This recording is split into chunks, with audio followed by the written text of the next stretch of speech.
to cease the demonstrations, with others calling on former President Uhuru Kenyatta to rethink the Azimio strategy. All what we are requesting His Excellency Uhuru Muigai Kenyatta, kindly let the government of William Ruto be. Help. Ongea na huyu your friend, the former Prime Minister Raila Odinga, because the cost of living will not be brought down by doing maandamano. Tumeona mali ikiharibiwa. Hiyo expressway ilikuwa ni legacy yetu Jubilee. Sasa wameenda wakavandalize, na tena tumesikia mamilioni ya pesa itatumika. Hiyo milioni itatolewa kwa Raila ama kwa sisi wananchi? So we are against, na ni vizuri hata hao wakuwe fined, kwa sababu walikuwa wanataka change. Na change to liberate ourselves as we have always done. It has never been easy. It will not be easy, but it has to be done.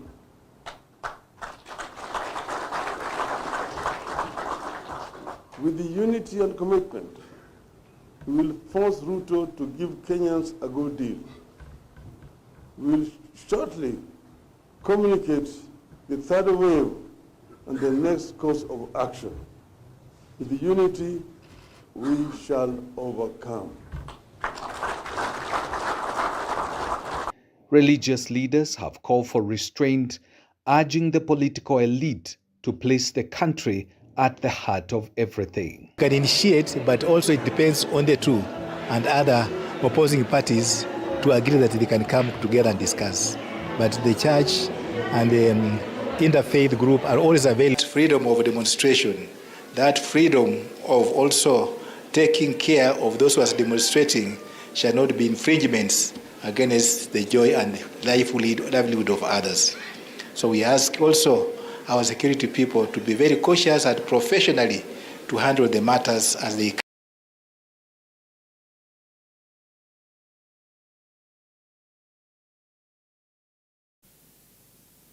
Well, we shall be keeping you up to date with this and many more. Remember, the Kenya Kwanza allied MPs and leaders held a meeting to discuss on how they will counter the Azimio la Umoja One Kenya planned demonstrations come Wednesday in their different constituencies.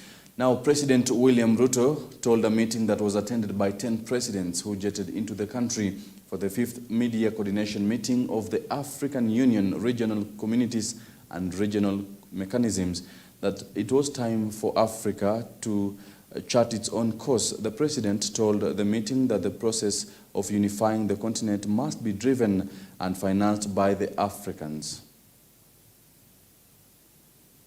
Excellencies, if African solutions to African challenges and opportunities are to be more than a slogan, we must have a strong voice in the G20, defining Africa's innovation and ideas, and we must also have unified action by African leaders to disrupt the unacceptable status quo.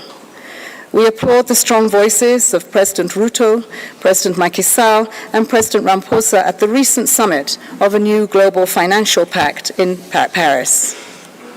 You're here today to discuss, among other very serious issues, the African Union's reforms, the second 10-year plan of Agenda 2063, governance issues, and the work of the regional economic communities and mechanisms.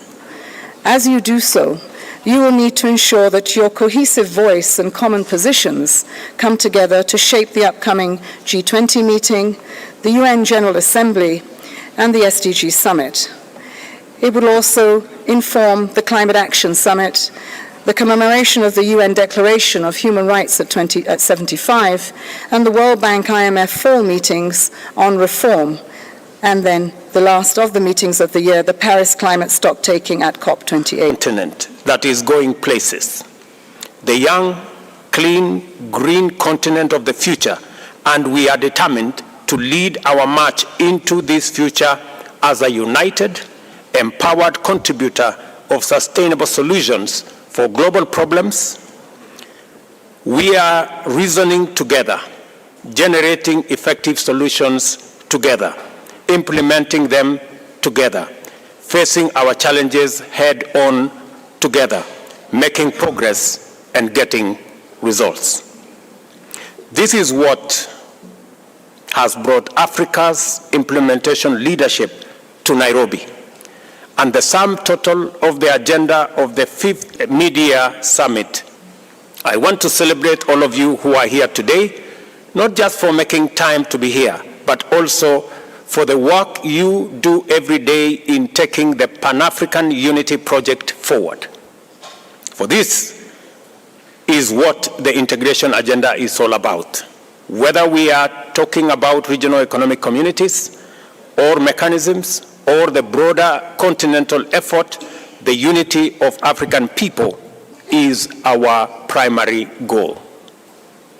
I commend His Excellency President Abdel Fattah al-Sisi, President of the Arab Republic of Egypt, for successfully chairing the Heads of State and Government's Orientation Committee, which has effectively steered AUDA-NEPAD in its momentous breakthrough in achieving the Agenda 2063 aspiration of consolidating regional and continental integration. I also thank President El-Sisi for successfully hosting the African COP, or the Implementation COP as it was called. Now moving to the northern part of the country, leaders from Isiolo County have cautioned their counterparts in Wajir County against initiating water projects within their county, saying this could lead to conflict over resources between the pastoralist communities residing near the border area. Isiolo Governor Abdi Guyo stated that there are several areas within Wajir County that are already facing difficulties accessing this precious reserve. Hiyo ni kutengeneza unnecessary tension between this neighboring community. Sisi ni mandugu, Mwenyezi Mungu ametuweka majirani, tutaendelea kuwa majirani, kwa hivyo tusichokorane. Sasa hiyo ni kuleta uhasama ambayo haitakikani, na tutashirikiana kuhakikisha kwamba wale ambao wako na nia mbaya kama hiyo, hatua itachukuliwa dhidi yao. And the decision by the government to lift the ban on tree logging is still drawing mixed reactions, with environmentalists and forest-dwelling communities criticizing the move, and now they want the government to reverse the decision. Shangaa sana sababu mwenye alikuwa ana-impose logging ni president wa sasa ambaye alikuwa deputy president kwa wakati huo. Na nakumbuka vizuri sana kuna task force iliyopewa kazi kuchunguza logging, ban of logging of trees in our forests. Tuko kupoteza miti yetu ya kiasili kupitia tawa, kipuli, wasapi na vitu zingine ambaye sisi tukiwa ndani hatuna haja sana na hospitali, tuko na enough medicine. Watu vile wamefurushwa ndio sasa msitu imeanza kuharibika, because ile custodians ya forest custodians imetolewa kwa msitu ikaharibika. We've managed to scale up the conservation agenda, and His Excellency the Governor committed as a county through His Excellency the Governor that we will be growing and nurturing 60 million trees in 5 years in Elgeyo.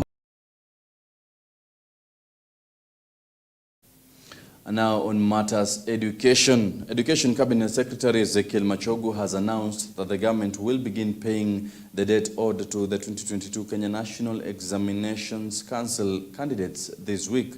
Speaking at the launch of the Education Day held at Kangaru Boys High School in Embu County, Machogu stated that the budget of 2 billion Kenya shillings had been set aside to ensure the full payment of the 2022 NEC debt. Furthermore, contractors who were awarded contracts for the construction of the classrooms for the competency-based curriculum, that is CBC, started receiving their fees totaling to 2.5 billion Kenya shillings from the ministry. Wale walitusaidia marking the 2022 national exams, lakini sasa kupitia kwa Mheshimiwa Rais wa Jamhuri ya Kenya tumepewa bilioni 2 kutoka wiki nyingine, mimi nitawalipa wote. wote wale ambao walikuwa wanalipwa sasa watulie. Najua imechukua muda kidogo, lakini wote watalipwa, na vile vile kwenda mbele, hiyo nitaweka priority, mazingira yao itakuwa sawa, na vile vile malipo yao itakuja wakati ambaye inafaa. We have a serious shortage of teachers. Every day school, day secondary school in our constituency is sponsoring close to 4 BOM teachers. These teachers have to be paid by the parents. You find a simple school is extending its school fees from the usual 12,000 Kenyan shillings up to around 24,000.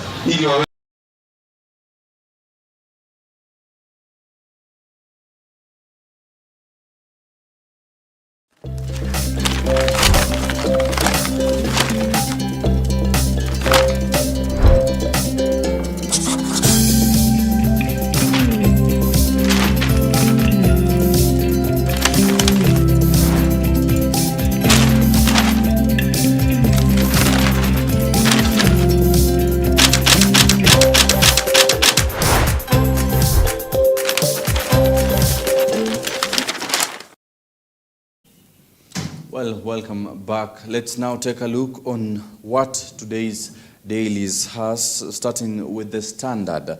Kenyans brace for tough protest week. Azimio has declared that it will hold demonstrations from Wednesday to Friday this week as Kenyans push for a lowering of the cost of living, but the move comes at a cost. Businesses will be paralyzed in many parts of the country. Remember that Azimio la Umoja leadership, that is led by Raila Odinga, declared that they will be going to the streets from Wednesday to Friday. Last week, it was one of the worst protests witnessed ever since the opposition decided to fully oppose the government in terms of calling for the lowering of cost of living and other issues. Now, today is the Standard. You can see there that Azimio is now set to go to the streets, and now this will also have to cost the common wananchis. Remember that with the demonstrations, businesses do close down, and last week we saw that different, like the Kenya Commerce, that is, they decided, the KNCCI, they were raising the issues to do with the government has to stop this because businesses are now losing millions every week, or rather every day of the demonstrations. And now with these 3 days, what will the government lose? Remember last week, on Wednesday alone, it was approximated that the government lost 3 billion Kenya shillings following the Azimio la Umoja demonstrations. Now, this week, they're expected to go to the streets for 3 days. Will the government lose, or rather, are they prepared to lose close to 9 billion Kenya shillings if last week, on Wednesday, they lost 3 billion Kenya shillings? And now, the picture of the day, that is President William Ruto chatting with the Comoros President Azali and also other presidents during the Africa Union and Africa Development plans and meetings right here in Nairobi. At least 10 presidents were present, and where President William Ruto was urging his counterpart on the way forward for Africa, how we can fund our different projects and also make sure that we move forward as a continent. And on page 14, Mudavadi puts a tight leash on parastatal bosses. That is now the... he will be taking a look on that later on, and professional bodies to keep off vetting of varsity courses. That is well done and then explained to you right there on page 12. And now taking a quick one on today's Daily Nation. Week of protests. Will Ruto, Raila strike a deal? Well, remember, both parties, that is the Kenya Kwanza and the Azimio la Umoja, which happens to be the opposition, are just thumbing. Well, to what extent will this benefit us? Or is there a way for them to chat, or rather to decide on what next? Azimio Chief Raila Odinga and President William Ruto have stood their grounds, with the former inciting the protests within Kenya's constitutional rights, with the head of state warning that his administration will not condone any such demos. Well, the results of the 3-day protests could, however, spell doom for the country, but there is still time to avert looming turmoil. Remember, we shall be having this discussion on the state of the nation. Both parties have been seen just thumbing with now. And what is the impact, first of all, of having the masses on your side? Well, will it favor President William Ruto, or will it favor Raila Amolo Odinga? Well, this is just one of the discussions that we'll be having this morning. And now the nation has highlighted a very interesting statistics today.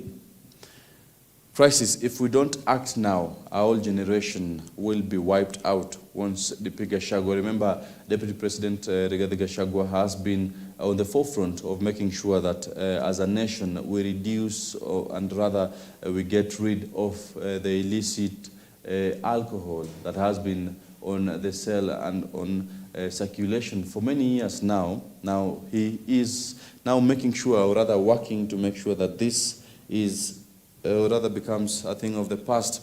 Inside Kenya's big alcohol problem, a drinking nation. The picture of the day shows a man there.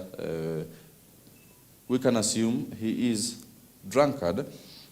Looking at the statistics, 27,042,214, the population aged between 15 to 65 who consume alcohol, making it to 48.6% of the total population. You can imagine 48.6% of Kenyans consume alcohol, with 12.7% legal alcohol, 5.4% changa, 7% traditional liquor, 4.1% portable spirits, 19.4% at least one type of alcohol.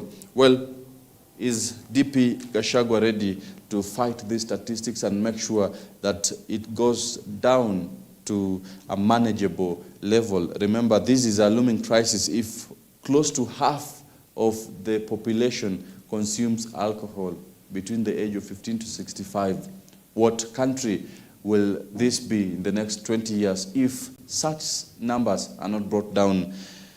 Well, for a country whose vast population is protesting over the high cost of living, with prices of basic food commodities going through the roof, the rate at which alcohol is consumed by millions tells a different story. One of despair and depression, and many jobless young people are fast falling into the alcohol trap, bringing pain and misery to their families. How do we untangle them from this menace? Well, that is captured on page 2, 3, 4, and 5. Well, this is surely a big menace that we shall be facing, and it's now time that we sit down, have a whole different kind of honest discussion on how we can reduce the numbers, because 48.6% of our population is wanting. And now today's The Star, Uhuru linked to 40 million Azimio protest budget. Remember that President William Ruto this week has been in different, last week rather, he has been on different counties, and while in Tharaka Nithi County, he brought in the former president, Uhuru Kenyatta, on claims of supporting Azimio la Umoja leader Raila Odinga.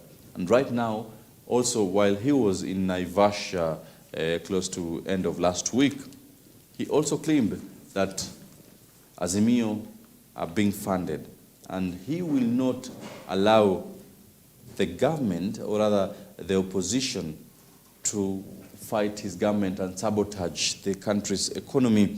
Ruto accuses Kenyatta and Raila of sabotaging his government using demos. Well, we shall be having a discussion around the claims of funding Azimio la Umoja by Uhuru Kenyatta, and the 40 million claim that is being put forth by the government. And the picture of the day right there, Egypt President Abdel Fattah and President William Ruto on the sidelines of the 5th Media Coordination Meeting of the African Union Regional Economic Communities, Regional Mechanisms, and the African Union Member State at the UN Complex, Giri, right here in Nairobi. And targets foreigners, that is Shabab in new recruitment drive to boost numbers. Al-Shabaab militants are recruiting foreigners from neighboring countries as fewer Kenyans are joining, security officials have said. 2 Tanzanians were arrested in Garissa last week while on their way to join the militant groups in Somalia.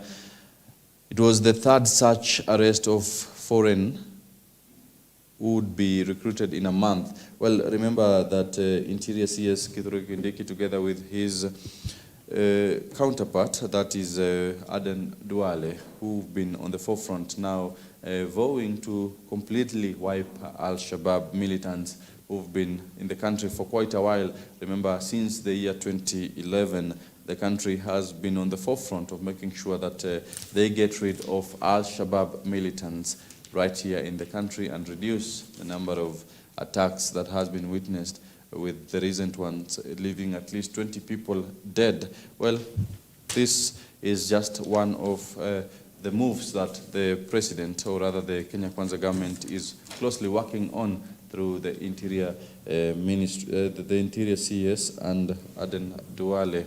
Well, we shall be taking a short break. We'll be right back with the State of the Nation. Remember to keep it right here at EBN TV.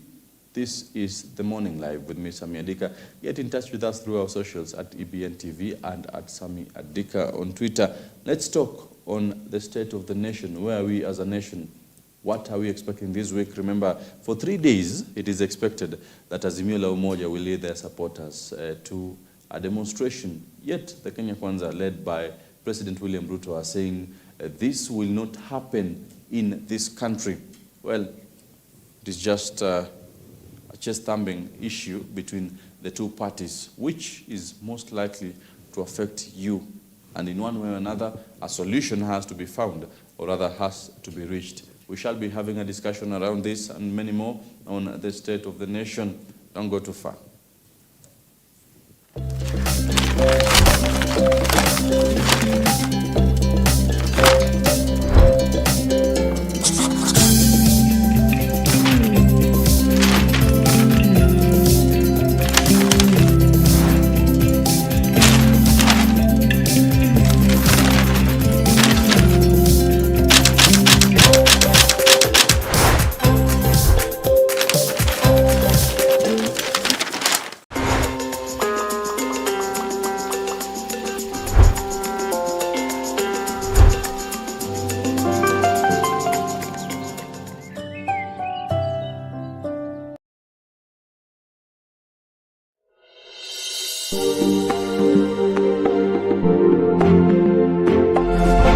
You are watching EBN TV, transforming your world.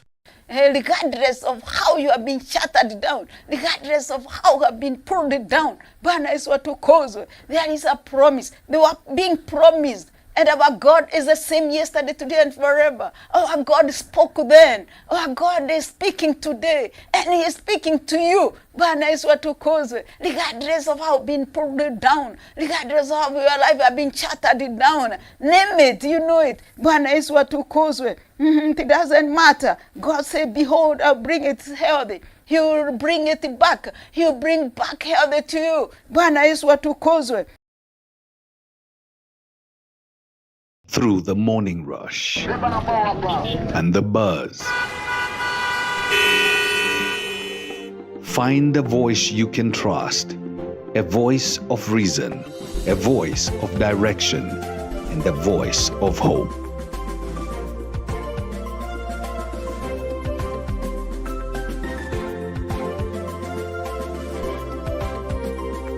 Good morning. Welcome to the Morning Live. I'm Cynthia Nanjala. And I'm SAMMY ADIKA. Rise and shine, folks. We hope you are ready for an energizing start to your day. Absolutely. We are here to bring you the latest headlines and trending news stories from the world of politics, business and finance, health and lifestyle, agriculture and sports. So grab your coffee, sit back and get ready for a fantastic morning of engaging discussions and news segments. Join us through our social media handles, #The Morning Live. This is Morning Live, exclusively on EBN TV.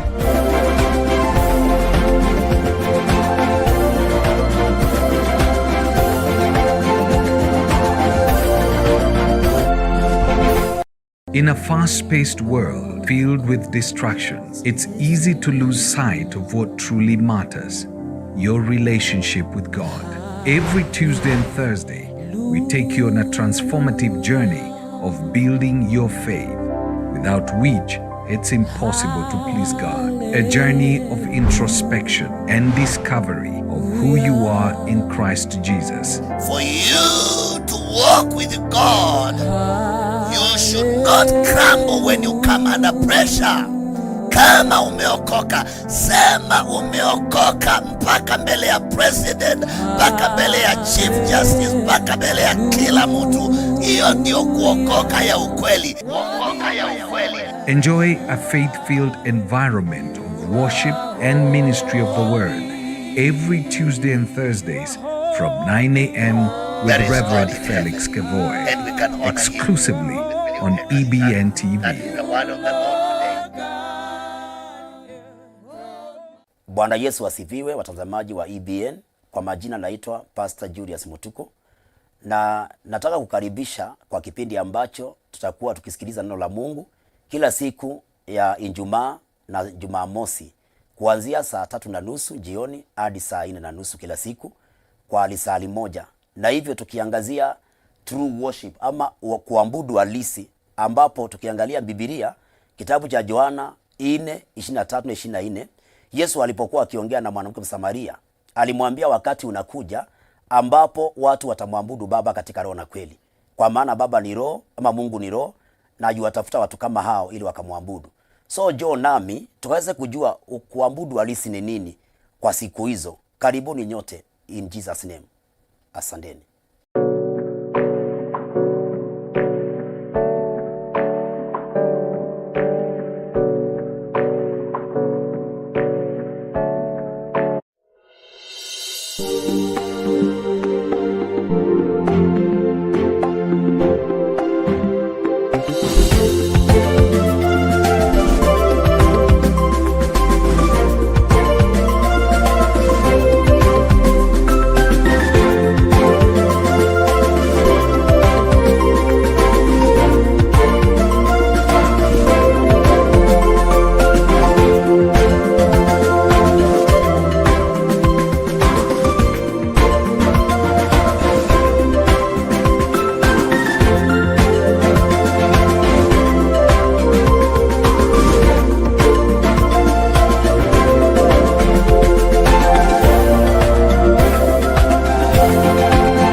Watching EBN TV, transforming your world.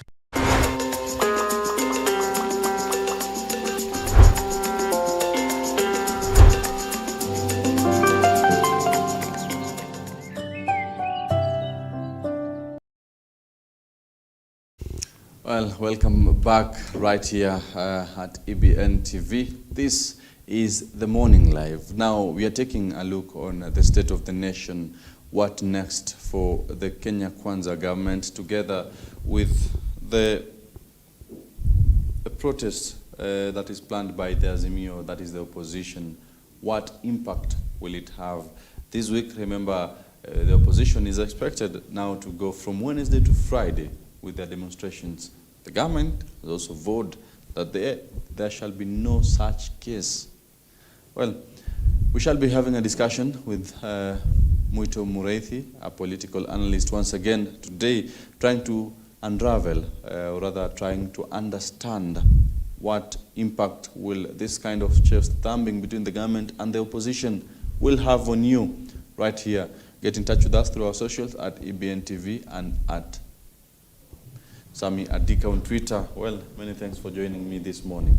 Thank you, Sam. Good morning, viewers. Well, before just starting, let's take a look on a video that is of President William Ruto while in Naivasha, that is Nakuru County. There's a statement he made that he will not allow in any way.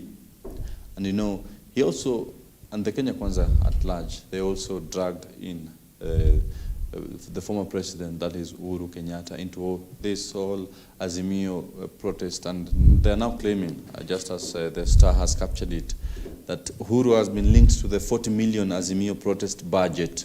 Well, seems this protest has a budget. That is what the government is now claiming.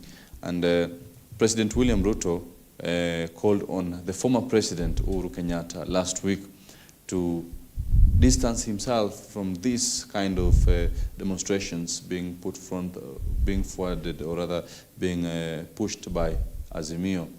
Well, let's take a look on this clip just before we start our discussions this morning. Sisi tumesimama imara. Muliona juzi walifanya maandamano Ijumaa iliyopita, ile ingine watu 7 wakakufa. Wamefanya maandamano juzi, watu 8 wakakufa. Mimi nataka niwaulize, mnataka tuendelee na hii maandamano? Mnataka tuendelee na hii maandamano? Mimi nataka niwaambie, maandamano haiwezi tena kufanyika katika hii taifa letu la Kenya. Hiyo wanasema Wednesday, hiyo wanasema sijui lini. Hiyo maandamano haiwezekani. Haiwezekani. Mtu huyu wa kitendawili alilete fujo, akalete mapinduzi, watu wakakufa kule nyuma. Akakuja akaangaisha mzee Kibaki, mara choo, mara sijui nini, mara carpet. Mpaka mzee akashindwa akafanya kazi, lakini kazi hiyo haikuendelea vile ilikuwa inatakikana. Ndio huyo amekuja akachanganya Uhuru, ile mambo yetu ya Big Four ikapotea, tukaenda BBI sijui nini mpaka tukaingia madeni. Saa hii tuko na deni ya 9 trillion. Saa hii amekuja hapa tena, ndio huyu ameanzisha fujo. Amelete fujo. Muliona vile mali iliharibika Nairobi? Mkaona vile watu wamelete vijana wamelipwa wafanye fujo? Mnataka tuendelee hiyo barabara? Ati wanataka kutulazimisha ati tuwagawie serikali. Mimi nataka niwaulize jameni, mnataka tena serikali ile ya handshake ya kusumbuana na ukora na ujinga? Bana. Hiyo haiwezekani. Hiyo haiwezekani. Na mimi nataka niwaulize watu wa Nakuru, jameni, wacha niwaulize. Mpango tuko naye ya hawa vijana. Tayari ile ajira tumeleta ya walimu. Niliwaahidi ya kwamba tutapanga hii kazi na kazi hii itasonga mbele. Mimi nataka niwahakikishie, mimi nitakaa ngumu. Hawa nitawakalia ngumu. Kwa sababu Kenya ni yetu sisi zote, Kenya si ya maandamano. Well, that is President William Ruto while he was in Naivasha. Yeah. What are your reactions? Because he clearly stated that he will not allow in any way the planned Azimio la Umoja protests to take place again. Well, President William Ruto, having spoken, with a very stern warning to the opposition, he's been in politics, Kenyan politics, for quite a long while now, since 1992, and I believe he has been seeing what has been happening. Yes. Every election after election, he has been seeing what has been happening. He's been part of the politics for the longest time. Now, it has come to a norm that any time we have elections, it's very normal. We have to go into demonstrations. We have to go into bloodshed. We have to go into destruction. And these are the kind of things that have become synonymous in our politics, especially after results have been announced and maybe there's been a loser and a winner. And the person who has suffered this most, I think, is the former Prime Minister, because I think he's contested 4 times, I think, and he's lost. And I think in all these things, it has been witnessed that, of course, he's been disgruntled for a while, for a long time, and many times after the loss. And to a certain extent, seemingly every side claims to have won. Maybe the other side, claims to have won, the other side claims to have won. But I think with what we're having now, confining myself to the 2022 politics, is that there was a clear winner. Everything that was in the dark was brought to light in 2017 after the court cases, which allowed the server to be, open to Kenyans, unlike what it used to be in France, or something like that. Remember the Otimofos and everything, yeah? Now, today, right now, as we speak, when we were heading towards elections, every team had to strategize and do their campaigns. It happened. Every team had to marshal their votes, and they were cast. The numbers spoke for themselves. The court case, which is also another legal channel of justification, was also employed. I remember even during the sessions of the court cases, remember there was a time the members of the opposition, the now opposition, but at that time were contestants, complainants. They were even allowed to, go check the server and take whatever details they want, either in copies or in photos or anything. It was to be made admissible to court at that time. And because it was a special case. So that there could be something we call a judgment, a verdict will be passed, and every team will be contented that they have presented whatever evidences they had to justify their case. It happened, and it all went in the favor of William Ruto, the current president. What happened is that the same sword landed on the Right Honorable former Prime Minister Raila Odinga. Yes. And he actually accepted the results with the manner in which they spoke, but they said yes, but although we don't agree with this one here, we don't agree with this, but we agree with this one here. For a moment, remember when we were starting this, they were starting the demonstrations. That was like 2 months when the government was into power. The current head of state is into power. They had already started dismissing the capability of the government, the legitimacy of the government. Yes. All these things have been happening. But to a great extent, I think one would say it was unjustifiable to start as early as the second month. Yes. Having had the first month while they're in power, you are trying to, try to agree with the terms. And we could see that there was some calm around that time. But now this new strategy that came around when we began to have these exposés of how leadership was in the previous year, and every government must do its audit. So the one that came in started doing its audit. It saw where the money was going through, was actually leaving the Kenya's coffers, and many other things. So to a great extent, it contributed. What happened that time? It contributed to what we are seeing in the economic, downturn that we're experiencing as Kenyans. And because of that reason, the effects have now trickled down to the pockets, the wallets of Kenyans. And that is why Kenyans are now talking about the cost of living.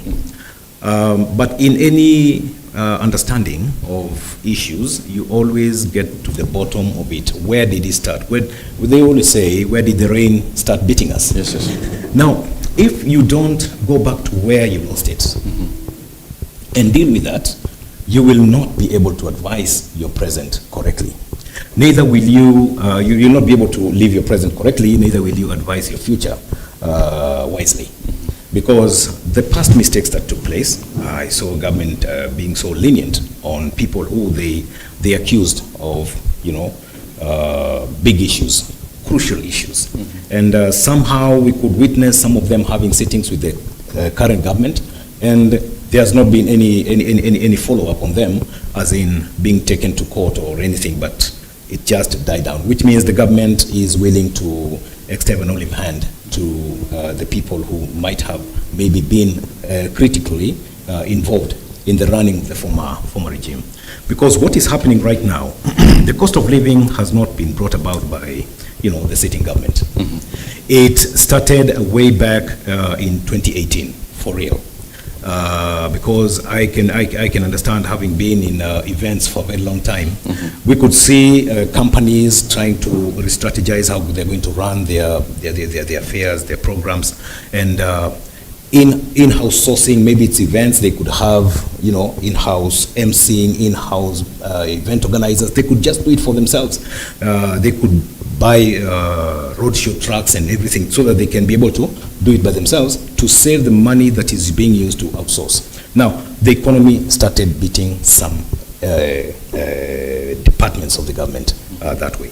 Now, come to 2020, when we had the corona, that was the last nail on the coffin on certain activities. Now, there are people who suffered a long time, and there are others who started suffering after corona. And of course, there's a lot that took place trying to mitigate the corona impact on people's lives.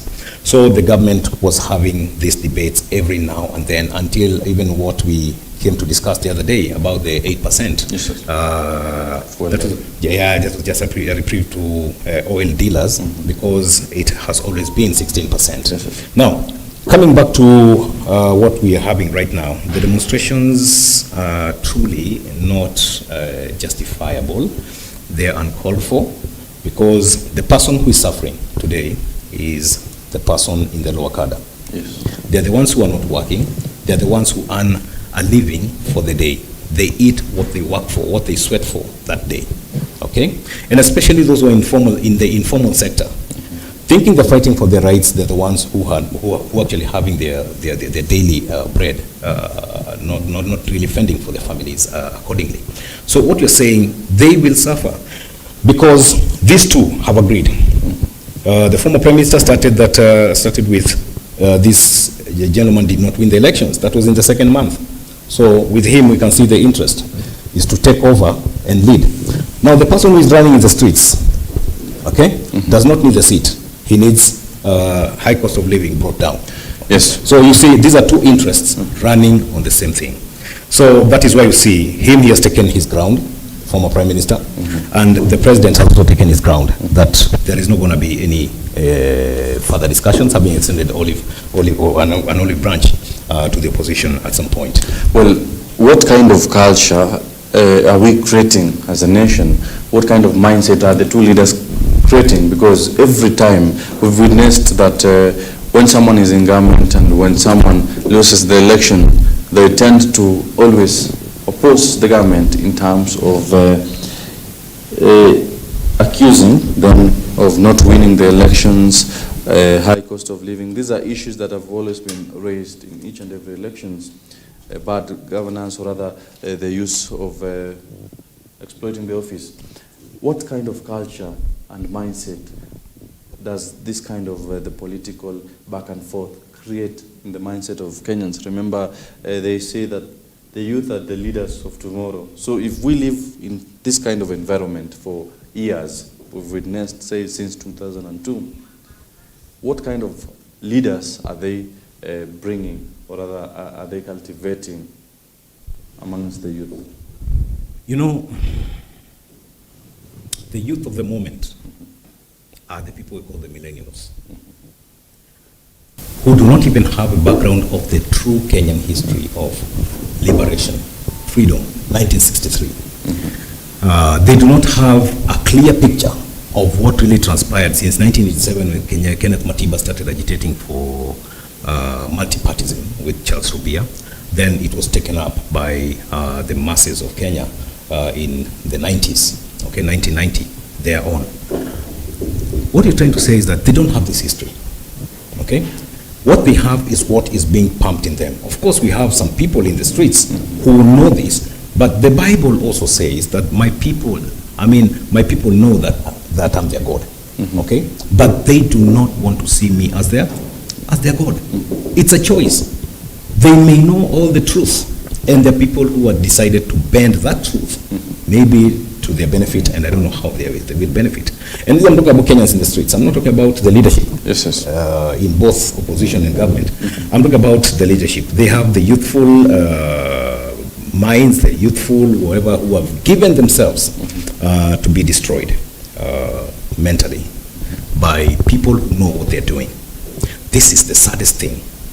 If the youth themselves now don't sit down, and I'm talking about 35, I'm talking about 40 and below. If they don't sit down and say, where are we heading to? Who have the families? Who have kids? Who demand by the day food, water, schooling? It's the people between the age of 45 and below, and they're the ones going to the street. When they go to the street, that one day, they don't work, they don't earn, they don't have food. What do they take home? Nothing.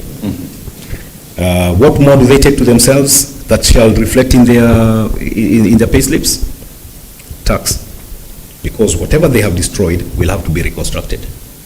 They are the ones who are actually losing big time. For whose sake? For those who are already sitting pretty in their large positions. And they will earn their income, their salaries. They will get whatever allowances they ought to get from our taxes, even after throwing all these stones. It's up to the youth. And I would advise the youth, it's time to sit back, call yourself. Tunasemaga jiite kama mkutano. Ujiulize, when umeenda kule nje ukarusha mawe siku kucha, alafu ukakuja kujibu mkeo ama ukakuja kujibu bwanako, nimefanya hii kazi. Na hasa nauliza wanaume, umerudi kujibu mkeo vile umerusha mawe na umekuja bila unga. Unaelewa? Yes. Muda ambao umepoteza ni muda wako. And I'm saying this in Swahili deliberately because we're speaking to Kenyans mostly. And we need to understand this. It's time we call ourselves to the meeting. And I've tried to separate the two things. The leader of opposition knows what he wants. Okay? He declared it in the second month. I am the legitimate bona fide leader. I'm the one who's supposed to become the president of this country, save for A, B, C, D. He gave his reasons. So he has a reason and a cause to fight for. The cost of living had been brought with his with his presence in the government before as an advisor. It was in public domain. Uhuru Kenyatta declaring that he is my advisor and my good friend, you know, and things went the way they went. You know, there's a lot that went on. We won't dig into it at the moment because of time. But we can say this. I think it's time. Let those who are fighting for presidency fight for presidency. Those who are fighting for cost of living fight for cost of living. As in, do your demonstration, take your message home, because picketing and demonstration is a right. Now, you're bringing me to a very important But they must point. work. Will now Wednesday, let's now look at Wednesday specifically. Will it be a political demonstrations or will it be a cost of living issue? Like I said, the position of presidency is very political. The cost of living is very social. It's about your family, yourself, and your life. Yes. It's your livelihood. So, which category falls in the category of livelihood, day-to-day living? Is it the leadership of the opposition or is it the supporters? It's a very simple question. The supporters fall in the category of agitation for the day-to-day living. Their social matter is the one that is they're dealing with. But what is leading their path? What is clearing their path is political. You get the point? Because, like you've seen, even the funding itself is being funded by those who have that political interest. Ibadilisha hii serikali, tuchukue hii, tufanye hivi, the ones who know what they're doing. But the Kenyans themselves are actually for a day-to-day thing. Why can't they just sit back and say, mtoto wangu ndio atakosa kwenda shule, yeye ndio anapoteza. Mtoto wangu ndio atakosa chakula, yeye ndio anapoteza. Nashika. So si wale bado wanakula na wanasoma na wao kulaya, na wengine washakomaa, watoto wao si watoto, ni watu wazima. Sisi ndio tuko na watoto. Tunafaa tujiite kama mkutano. Na ndio nasema hii kitu unaona, this thing you saying about you know, the 3-day demonstrations that are coming up. Let me tell you, both sides, those who are in the support of the government, those who are in support of the opposition, they are all going to suffer sin. Yes. Yeah. Well, now, you know, let's talk about what option does the president have? Is there any other option he has in terms of now taming Odinga? And also we saw that there was an impromptu meeting with the Kenya Kwanza leaders, that is in the National Assembly and the Senate, to discuss on how they can counter the Wednesday demonstrations. Well, is there an option that the president has? Let's give credit where it's due. Soon after the president was elected, and during the campaigns, he said, we need to create an office of the leader of opposition, fund the leader of opposition, fund the office of the opposition to do their work of opposition. You know, whatever agitation they want, there was to be set a budget, okay?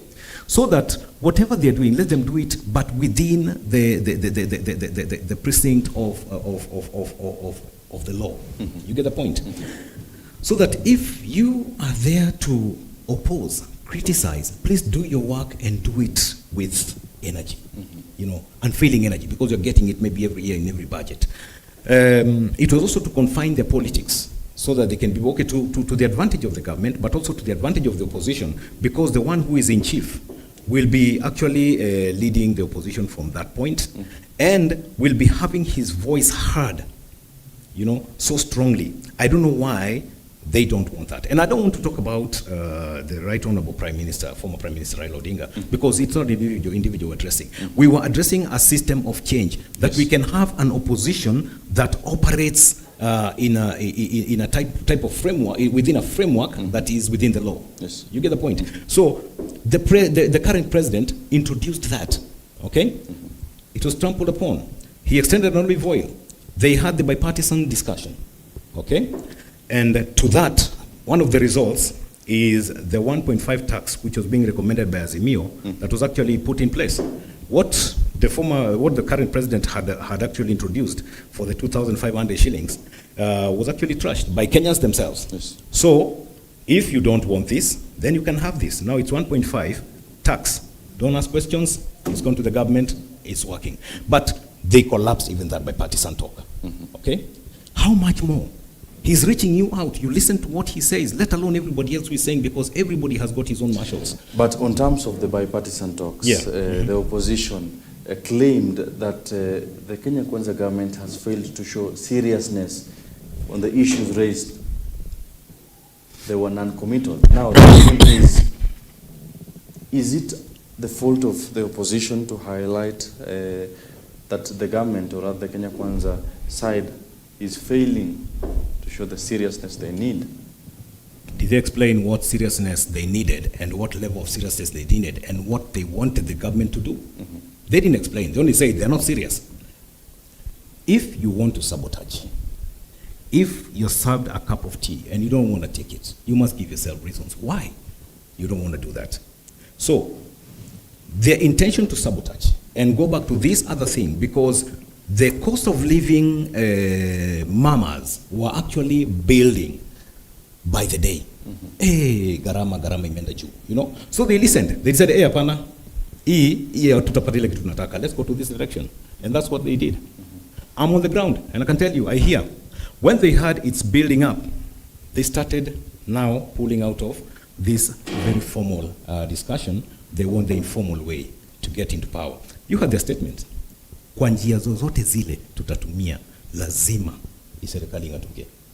Nashika. So these are things that we have heard. It's only that we tend to forget. Not tend to forget really, but we pretend we don't remember. My people perish for ignorance. Ignorance has three meanings. The first meaning is lack of knowledge. The second meaning is refusal to knowledge. You have the knowledge, but you refuse to apply it. That is the one that's taking people to hell. You get the point. The other one is to despise. So those two things are the ones that actually are working against Kenyans. Because like I asked you, if Kenyans would sit back and ask themselves, nani anaumia kwa hiyo yote? Ni huyu Mkenya ambaye ameenda kwa barabara. Ni yule ambaye Mkenya wanaitaga Mkenya wa kawaida. Huyo ndiye ambaye anaumia. Si wale wengine. So like I was saying, the president has done his part, and he's still doing his part. He's calling for peace, while this other side is also declaring how they're going to cause more mayhem and destruction if what they want or what they're demanding does not come their way. Well, now we saw during the campaigns, let's start from there. when you have masses, and you know, the tyranny of numbers started back in 2017, the issue of if you have the masses, then you have the muscle. And President William Ruto clearly stated that during the campaigns, despite the fact that the Azimio la Umoja seemed to have what they used to call the government by their side, and all the muscle, they would win. But President William Ruto insisted that I have the people and I'm coming to you. He won the elections, and he persistently said that the people of Kenya elected me. You get the people, despite the deep state, and the DP has been using the term frequently, deep state. Now, Azimio la Umoja is going back to the people.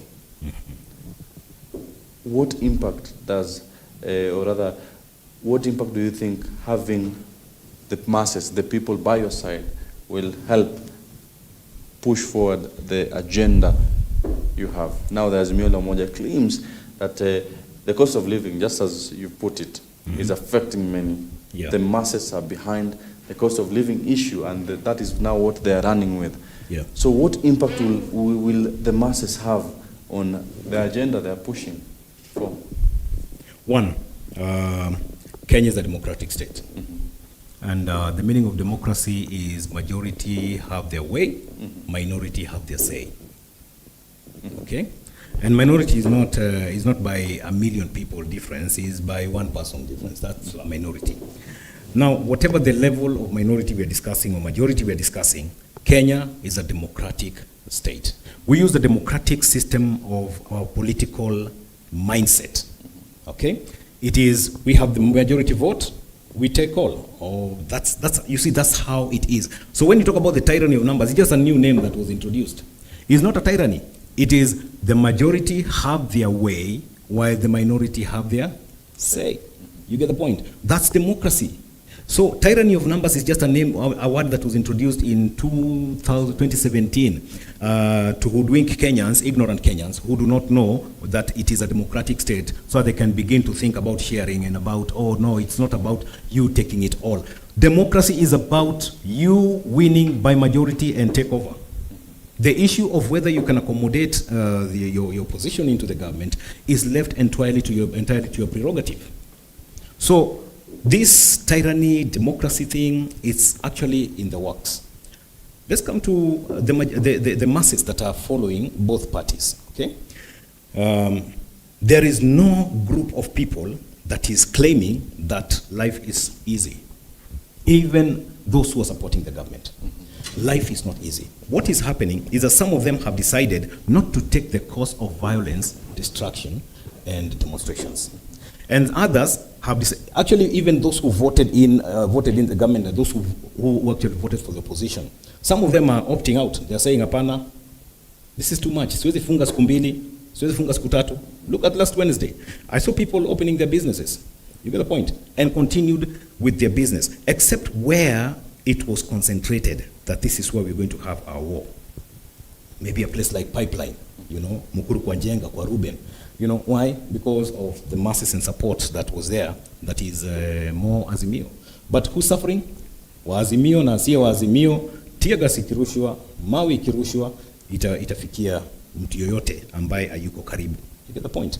Now, it's so sad. It's so sad that the leaderships can be so insensitive if the push and shove continues.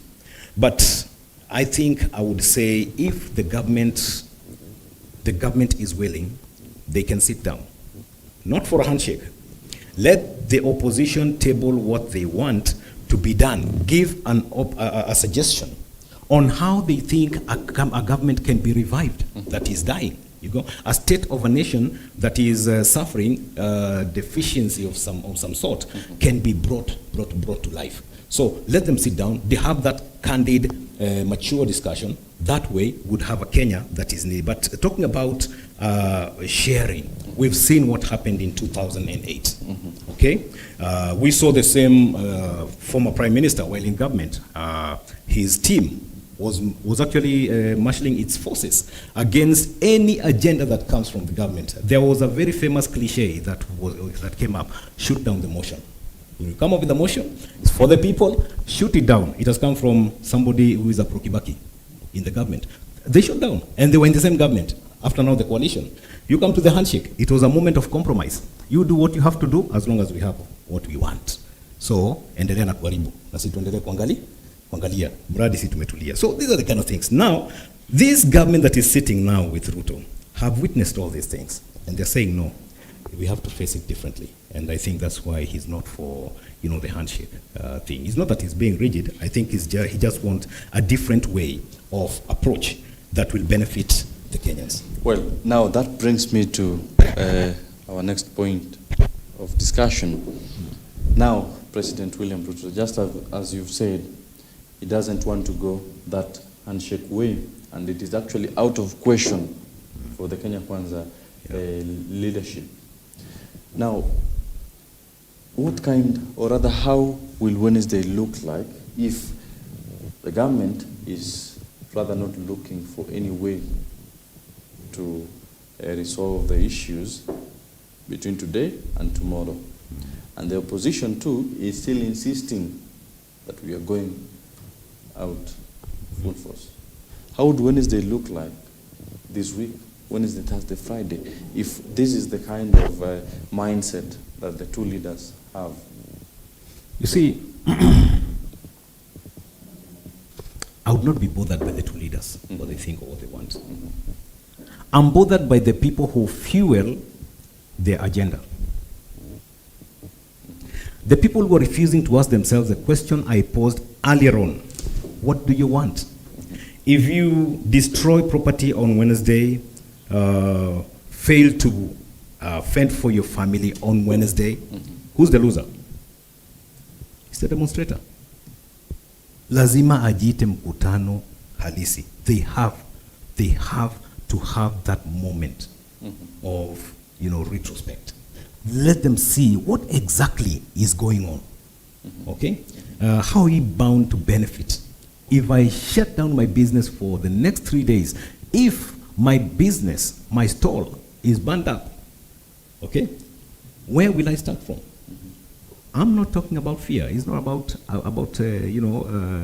agitating for fear or supporting fear or something. I'm only saying that sometimes we should be cautious. Excuse me. We should be very cautious. Wednesday is coming. They'll travel in their limos. You will go by foot to the destination. They will go back in their V8s, back to where they came from, some bulletproof and whatever, armored vehicles. But you are being encouraged. The mode of transport you use should not be functional that day. You should not do business. You should not work. You should not earn for your family. Somebody will be a loser. And we are all going to suffer as long as it continues. And somebody must stand up to tell the former Prime Minister, because the President planning the demonstrations, it's time to rethink of a new way of handling issues. He complained in 2007, it was stolen. He complained in 2012, it was stolen. He complained in 2017, he was robbed. He complained in 2022, he was robbed. I think there's somebody who is employing same tactics to get, that similar result. I think it's time to re-strategize. And re-strategizing is, can we please save Kenyans from further bloodshed? Because we've done this before. When it was justified, 2007, they say it was not known who won or who didn't win, they say. Because both sides were involved in, stealing of votes. I can tell you that, because I was there. And every other time, there's always vote stealing. It's always there. But I can tell you this. The one who loses cries the loudest. So what we're trying to say is that it's time the opposition sits back and says, hey, I think we need to see how we can re-strategize. I had Kalonzo Musyoka saying, I'm only working on towards 2027 campaigns. Then all of a sudden I saw him behind the former Prime Minister while they were delivering a statement, and I knew he has his own agenda because he already declared it, and he said he's starting early. Okay? So he could be in the team, he's not in the team. So there are people who are trying to say, let's find different ways of dealing with this. If this guy beat us by starting early, then I think we should also start early, or we should look at it from this perspective. That's about elections. But about this current situation that we are in, please, I request the warring parties, the leadership of opposition, the leadership in government that is led by His Excellency the President William Ruto, to sit down and get ways of reviving our economies by the opposition tabling their suggestions. They should be having the shadow government right by now that should be advising through their finance ministry, because I believe they have experts, people who understand the economy very well. They can advise. If there are areas they agree with the government, then let them strengthen it. If there are areas they don't agree, then let them come up with new ideas, which they claim that if they take over today, they will do abracadabra and things change all of a sudden. Well, we've seen that the opposition, the other day they were claiming that the government right now has an operation support unit, a kind of support unit that the government is now using to frustrate some of the opposition leaders. It was also an issue. Remember that right after the president, that is the former president, left office, the SSU officers were faced by different issues. You can remember a few of them have been in court for quite a while. Now, if this is the kind of is this the kind of a way that government, or rather a kind of support system, if I may put it so, that the government uses to make sure it keeps a few things in check?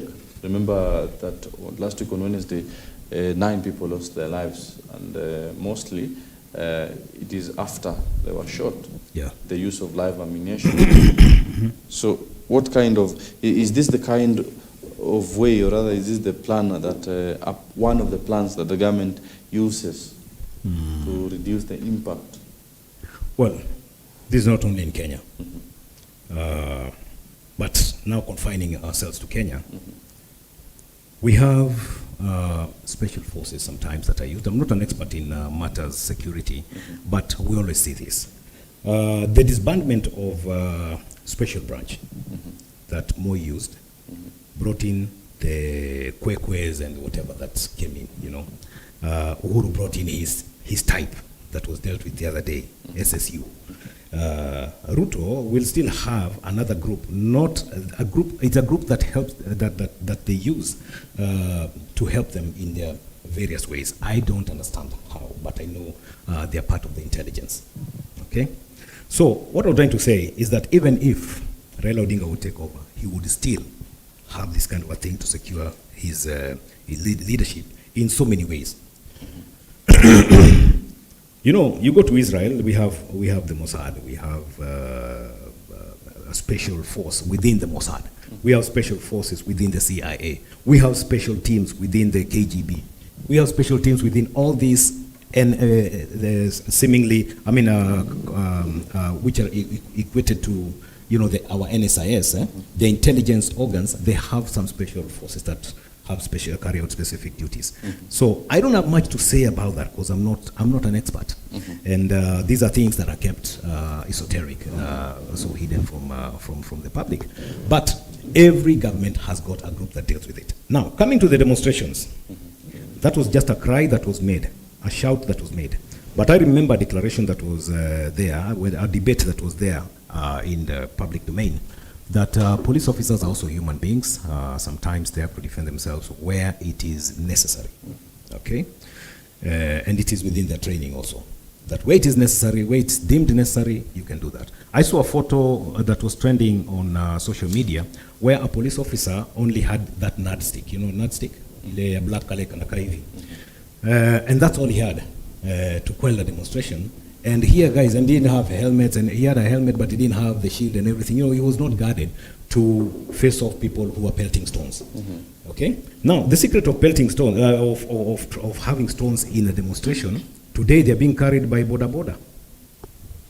2 guys travel, the rider is the one who has the bag. Now the other guy covers. So by the time you know what they're carrying, they've already passed. That's how they're being. Unashinda mawe imetoka wapi na hakuna mawe hapa. The guys who are coming na bodaboda ndio wanazibeba sana. So these things are happening. Anyway, what you're trying to say is that those special forces could be there. I'm not seeing their hand in these demonstrations, because if they were to be there, then maybe they could have done whatever they're called to do. But I don't think this is a thing that was joined to the demonstrations. The police officers who are there are armed, okay, with rubber bullets. And we're also seeing live ammunition. There was a time there was some demonstration, and not real demonstration, but a celebration. And it was discovered that the people who were shot along Mombasa Road were actually shot from the back, while the police officers were on the front. Okay, so sometimes these things can be carried out by the same people, so they can say somebody can claim, oh, ni wale ndio wamefanya hivyo, you know. This politics. Yeah, this politics. Yes. Now, taking a look on some of the options that the two parties have been left with, or rather might want to consider. Let's take a look on a clip, or rather a press statement last week by the religious leaders from different organizations across the country, calling on the two sides, that is the opposition and the government, to have peace talks and resolve the issue. Just before we take a look on some of the options that are now left. Your Excellency, the President Ruto and Honorable Odinga, we appeal to you both to stop cutting Kenya into two. Do not lead this country on a path of suicide. We urge you to lead your coalitions in engaging in bipartisan talks that are genuinely intended to finding a solution to the recruitment of commissioners for the Independent Electoral Boundaries Commission and other knee issues. We once again appeal that your administration repeals the Finance Bill 2023 so as to review the heavy taxation burden it imposes on Kenyans. Right Honorable Odinga, we recognize the cardinal position you hold in our nation as a leader of the opposition. We now appeal to you to overhaul the tactical approach adopted by the Azimio La Umoja coalition, recognizing that the current push for mass action is pushing the country into insurrection. Since we are all hurting from the high cost of living, our best approach is to embrace non-violence as we demand for better laws and policies. Let us all resist the incitement and provocation to engage in violence and destruction, which will destroy who we are and that our nation stands.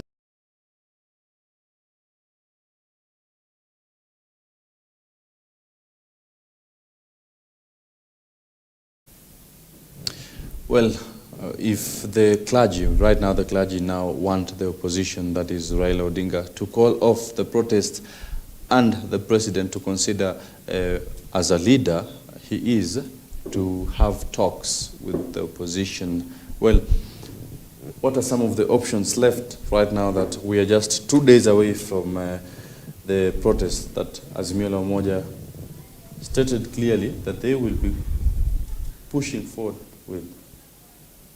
The demonstrations. Now,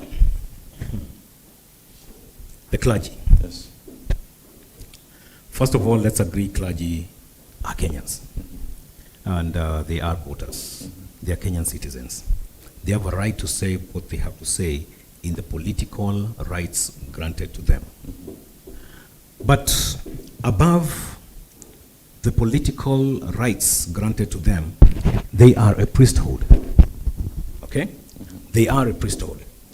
And we're talking about a priesthood that is running a government from a Christian perspective, from the heavens, okay, from God. And what they should be preaching is peace, is love, is harmony. But at what point are they supposed to be preaching peace, love, and harmony?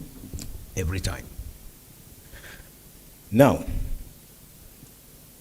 the priesthood have allowed their pulpits to be used to have people fire their salvos against each other. Okay? They allow. The priesthood, again, has the power to pray over whatever evil forces, dark forces that would be reigning. And I'm not, dark forces is not an individual. A dark force is about spirits that run, spirits that yield to it, human spirits that yield to it. That's too deep from a spiritual perspective. What I'm trying to say, I have a spirit, you have a spirit, I have a spirit. Everybody has a spirit that, hooks its antenna to either godliness or, this other side. So what we're trying to say is, both parties should listen to what the good spirit says. The Spirit of God. Should listen to what is being spoken in their hearts that is right for Kenyans, that is good for Kenyans, that is beneficial for Kenyans, now and in the future generations. Okay? Burning down the nation, burning down the country is actually taking the country to loss. Not taking the government to loss. It's the country. When I talk about the country, I include the people themselves. Because whatever we burn down will have to be reconstructed. Okay? So what we are doing right now, we are actually having the priesthood now calling for calm. And I'm saying the priesthood should take both mantles, speak as Kenyans. Yes, allowing them to speak and express themselves in churches is good. Okay? But again, at the same time, giving the direction of a mindset that this is the kind of nation we would like to have, this I would like to think, it should be now from a godly perspective. Whether you're Muslim, whether you're Christian, whether you're whatever, but I would say if you're a Christian, then this is what you're commanded to do. Let people think in the line of peace, harmony, prosperity, and life beyond. Okay? So this is how it should be. Now, that is their priesthood. Okay? But some of them, we saw how active they were, and their favor, having an inclination to either side. Okay? So they were as political as anybody else. Okay? Now, coming around, I think they should first repent and again begin to now guide Kenyans. Okay? That is where we are. We are lost, but we need to get back to there. But again, the good Lord has allowed everybody to have access to him without the guidance of the priesthood. We can go to the Lord himself. You tell your God what you need and what should happen for this country. Pray for this country, not as per the priest. Because you see, the priests also have a stand. But pray to God as per the way God has allowed you for this country. Wednesday, demonstrations, I would request the former Prime Minister, leader of opposition, to call off the demonstrations. Okay? Because one, I don't think, and I said last time, you cannot celebrate victory by bloodshed. You cannot celebrate victory that came by bloodshed with bloodshed. Okay? We have a new constitution. I think it is time now we begin to move into correcting where there are problems right away and begin to see how we can come up with a government, a system that is going to benefit Kenyans without mayhem, without chaos, without riots. Wednesday, Thursday, Friday is uncalled for. And I would request the Right Honorable former Prime Minister to just call off the demonstrations and seek for other ways. And like I said, it's time to re-strategize. Yeah. Well, many thanks. That has been Muito Mureithi. But just before we wind it up right here at EBN TV, a little diversion. The nation today has captured that roughly 27 million Kenyans consume alcohol. This makes it to 48.6%. I understand that you've been on the streets for the longest time. You've interacted with the youth and those living within different settlements in both the city and also other towns in the country. Yeah. What can be one of the ways that the government, because we've seen DP Gachagua has been on the forefront to fight this consumption of alcohol, and the nation has captured it as a drinking nation. Yeah. How does it affect us, and what are some of the ways we can really deal with that? We can actually deal with it so easily.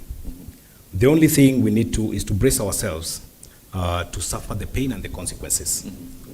One, drinking is an afterthought. So what does it have to do with breaking bottles of alcohol? What is broken in the first place? Is it the mind, or is it the mind that is losing its course, or is it the bottle that has lost its course? You know, when you fight bottles, to me, I was there in 2013, 2014. We started these campaigns in Nyeri. And I can tell you, I actually categorically stated I will not go to pour alcohol that does not get itself from the shelf to the table and to the mouth of the consumer. Who is the problem? Is it the bottle that can't leave the shelf, or is it the consumer? The problem is the consumer. And the consumer left the house, knew what he had in the wallet, planned for it, and decided this is what I'm going to do. Okay? It is up to us now, as media, and any opportunity that we get, any platform that we get, let's educate our people. Education is here. It's not showing them how to break the bottle. Let's educate our people. Tell them, let them understand the detriments of the demerits of taking alcohol, and the merits of taking alcohol, which are not there. Actually, zero. I remember joining in a campaign where we had too much alcohol supplied by a friend. Okay, and guys were campaigning, young men were campaigning while drunk. That was somewhere in Nyeri. And when I came in, it wasn't so easy, but I had to sit down these young men, and I told them, guys, I'm not fighting you for drinking, but I want you to do what you intend to achieve, because you are doing this because you have a cause. If you intend to achieve this, then you must make sure that you are in absolute form, sobriety, so that you can be able to accomplish your mission during the day. And even during the night or evening when you want to maybe go rest, please have your peace, go with it in the house, wherever. It's not the best way to deal with it anyway, but it was an easier way to tell them, hey, you can do without it. So in the end, some of them came and told me, had you not intervened with that force, some of us would be having, wanaitaga taki, kiu, would be having taki ya juu sana. That somehow we discovered we can work, we can do our work, we can go to the shamba, work, do till, cultivate and do everything, then in the evening, have our peace. Okay? However, I'm not a proponent of drinking alcohol. I'm actually against it. And I always say when I get a chance to speak to the youth and even in colleges, I tell them, it's up to you. Know your cause, know your vision, know your mission. Accomplish it. It's you. You're the only one who also can hinder it from being accomplished. Now, Kenyans, if we are 48% people who drink, I think morally, we need to address ourselves. It's not the bottle. Again, I say, it's not the bottle. It's the morality aspect that needs to be dealt with from the heart and from the mind. Well, many thanks. That has been Muito Mureithi for joining us this morning right here on EBN Morning Live. Well, on our socials, Chris Kiteka says he's watching. Many thanks, Phyllis Mwasangu. Many thanks for watching. Silas says the government should just tell Kenyans the truth. People are hungry and bei ya bidhaa inaendelea kupanda. Well, we hope that this shall be solved very soon. Remember, the cost of living has been an issue with the clergy last week, urging the president to consider some of the issues raised by Kenyans and the opposition, with specific attention to the taxes, or rather the proposed taxes, which is most likely to affect the cost of living very soon. Well, that has been today's Morning Live, discussing the issues affecting the state with regards to the Azimio la Umoja planned demonstrations come Wednesday this week. Well, we do hope that the Kenya Kwanza government will clearly state their next move together with the Azimio la Umoja. And now Kenyans, we will decide on what next for us. Remember, at the end of it all, as Muito Mureithi stated, that it trickles down to you as a father, you as a parent, you as a common man who needs to cater for your daily needs. What is on the table for you, and how will you benefit? Well, Many thanks for joining us this morning. Until next time, my name is SAMMY ADIKA. Let's meet at exactly 1 p.m. for EBN News at 1 right here